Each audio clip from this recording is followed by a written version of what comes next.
Hey everybody, welcome back to the channel. My name is George Herrera with the Queens Home Team at Keller Williams Realty. In today's video, I'm answering the question, what needs to be removed by closing? So this is actually a question that we received recently from one of our seller clients. As we were approaching closing, they actually asked just, what exactly needs to be removed, because there were some items that were in the house that they felt the buyers might actually want to keep, or that it made sense to just leave them.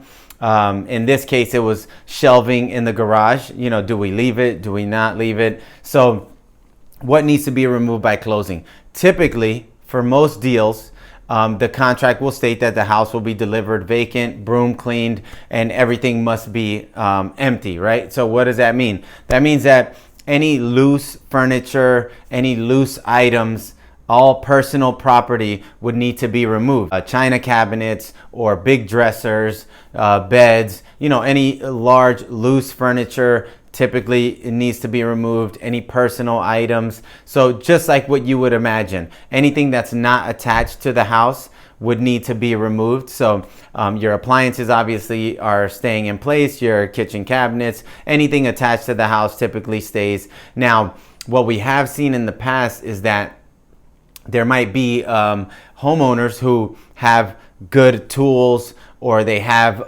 lawn maintenance equipment, home maintenance equipment. Sometimes they have additional tiles, so extra tiles from any tile jobs that they did. Sometimes they'll have additional floorboards for the floors that they installed in their house. Things that you would think are actually valuable for a new homeowner. And in those situations, they usually ask us, the listing agent. So this is what you would want to do.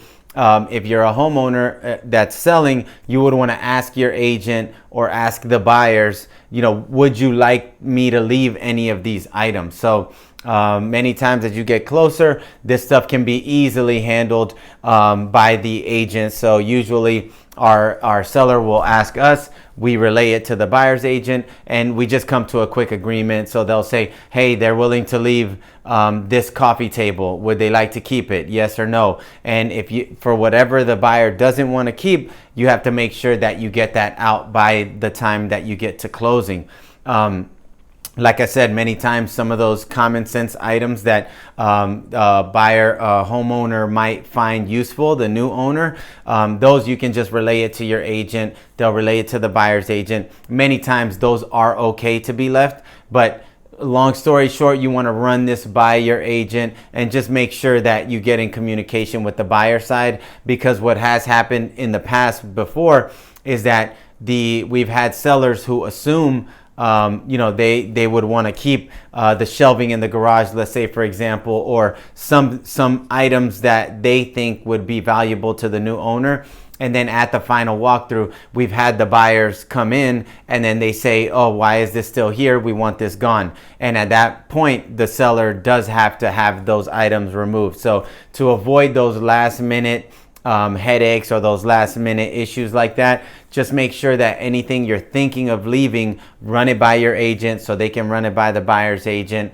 And then that way you can come to an agreement on what needs to go, what needs to stay, and you won't have any issues once you get to the final walkthrough. All right, hopefully that answers the question. If you have any other questions that you'd like us to answer or address on the channel, please drop them in the comments below, or you can always visit us on our website, queenshometeam.com. Thanks as always for tuning in, y'all. Stay tuned for the next episode. Take care and have a great day.